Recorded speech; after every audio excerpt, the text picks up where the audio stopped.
other Widow Taylor.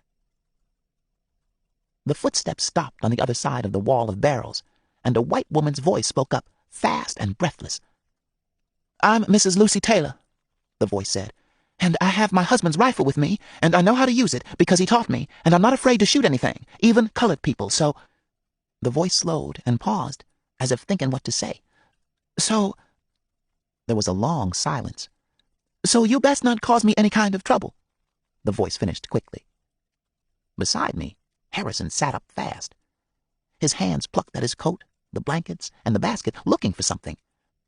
"We got money to pay you, Miss Taylor," he called out. "That fella in the boat give us money to pay you. Lord have mercy, don't shoot us. Me and Samuel, we'll go and give you all the money we got."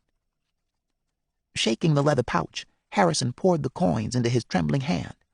One rolled silently into the blankets. "Go on, get that coin, Samuel," he whispered. "How many coloreds are hiding behind the barrels? I hear 2 of you. Are there more?" "That's all, just an old man and a boy," Harrison said. "Come out from behind the barrels so I can see you."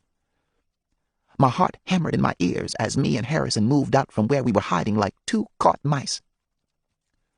On the other side stood the woman who called herself Lucy Taylor. She was smaller than her voice sounded, and dressed head to toe in black.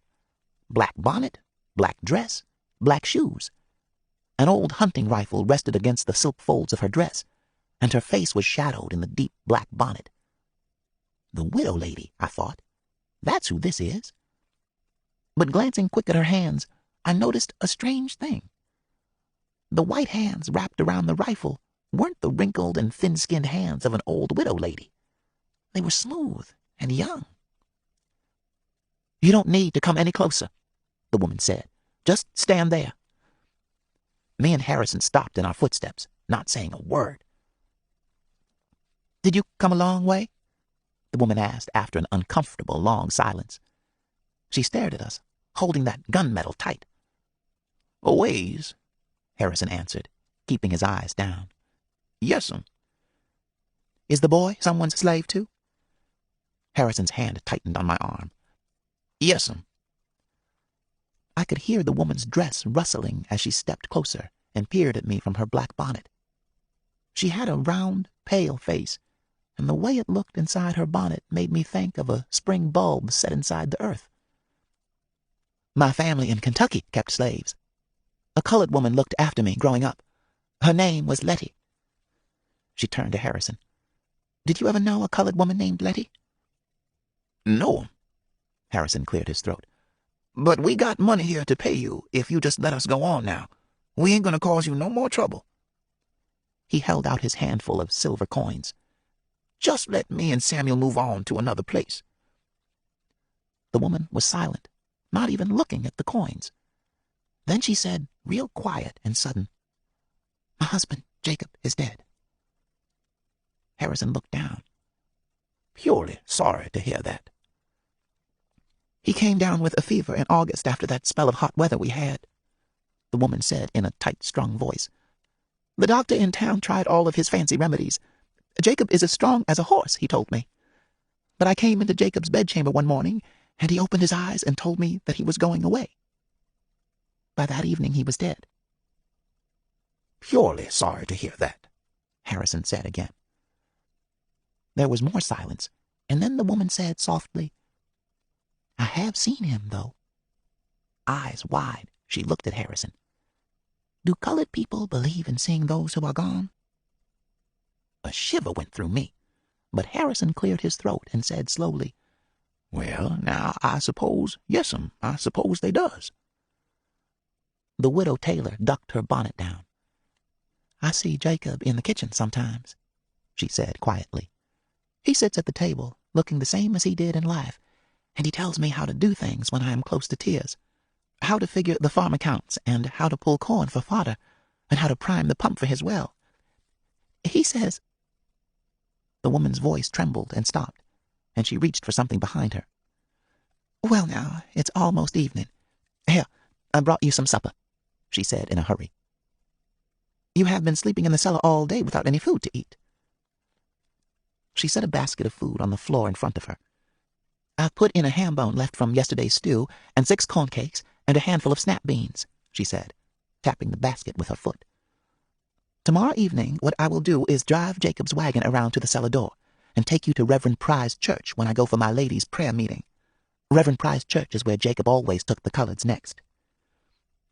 She stared at me and Harrison with a scared kind of look in her eyes again. "You won't give me any difficulties this evening or tomorrow, will you? You won't take any of Jacob's things from the cellar and run off, will you?"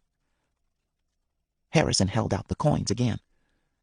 "Me and Samuel got plenty of money to pay you for all that food, Miss Taylor."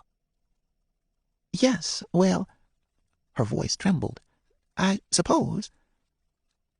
I watched as the widow lady opened a black-edged handkerchief and set it carefully on the clay floor between us. "Put 5 of your coins there," she said, keeping her eyes on us. Harrison reached down and dropped 5 silver coins into the middle of the handkerchief. "You can step away now," the lady said, and after we moved far enough back, she bent over and lifted each lace corner of the handkerchief, real careful-like, so that her white fingers didn't touch the same coins that our black hands had touched. Miss Catherine was always that way, too. Made me feel like my skin was no different than fireplace soot. Miss Taylor tucked the handkerchief in her dress and picked up the hunting rifle. "I didn't want to keep on hiding colored people in the cellar," she said, turning to leave. "But Jacob told me to carry his rifle and to keep doing the things just the same as he would do. You'll tell me if you see him down here, won't you?" Then, in a swirl of black silk, she ran up the steps and shut the cellar doors behind her, leaving me and Harrison in the pitch darkness. "Lord have mercy," Harrison said loudly. "You still standing next to me, Samuel?" He reached out and clapped a hand on my shoulder. Squinting into the shadows, I said, "You don't think her dead husband is up and walking around here, do you? Like she said he was?" "Lordy, I sure do hope not. Last thing I need to worry about is dead white folks, too." Harrison shuffled forward. "Now where'd she go and leave that good basket of food?" Sitting down on the straw tick, we divided up the food she had brought.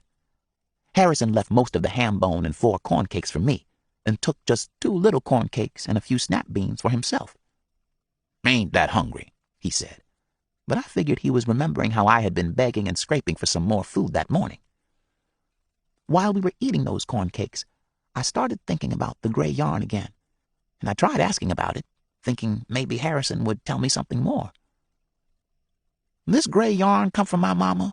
I said, picking up the tangle of wool. "Yes." Harrison nodded his head and chewed slow and silent. "And you already heard all you needs to know, Samuel." But I kept on. Was my mama spinning this yarn when Mass Hackler took her away? Harrison fixed me with a stare. "That why you kept it? 'Cause of that?" Harrison heaved a loud, angry sigh. "Samuel, you try my soul worse than the devil himself. I ain't telling you anything else, you hear?" His voice rose. "I got good enough reasons for keeping some things secret, and if you keep on asking me foolish things, I swear I will just up and leave, you hear?" He snapped his handful of beans hard. Snap, snap, snap. I put the yarn in my pocket and kept quiet. "Don't you feel sorry for that white lady, being left alone like that?" I asked. "I feel sorry for her missing her husband so much. She ain't very old." "Well," Harrison said, still sounding mad, "I don't." "Why?" I picked at the ham bone. "'Cause corn and crows don't grow in the same field."